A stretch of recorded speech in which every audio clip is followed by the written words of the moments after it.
Bismillahirrahmanirrahim.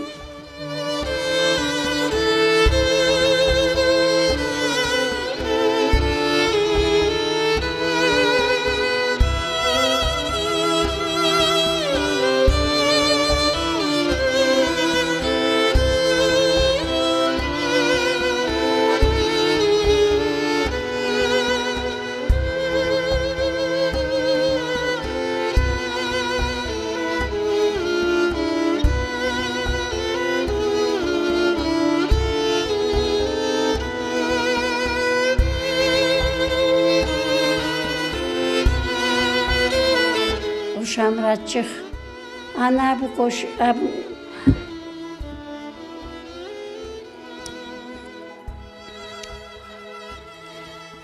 anama sandıraklar diyor.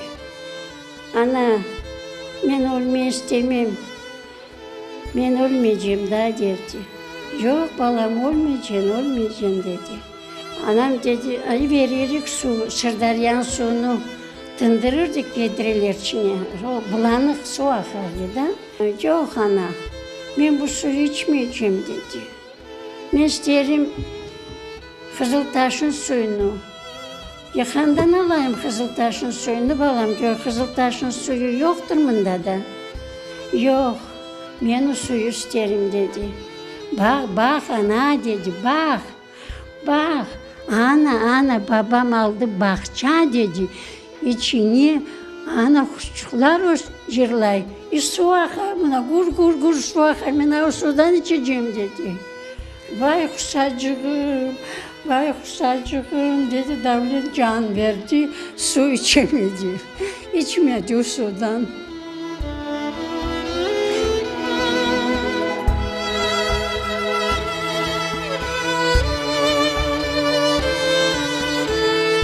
Yürek ağrısı hastalığını kazandı.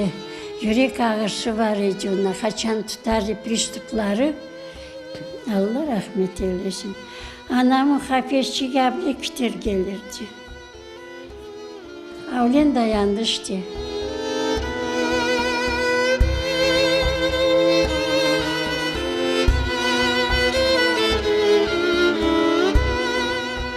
Tacikler, onlar gerek kesseler, onlar abla keserdiler. Artamuru kalırdı. Benim babam, Allah rahmet eylesin, baltası olmazdı.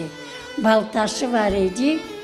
Onları varıp abla dibinden tamurunu açıp dibinden keser alırdı, doğrardı. Ya onunla biz yakardık soba.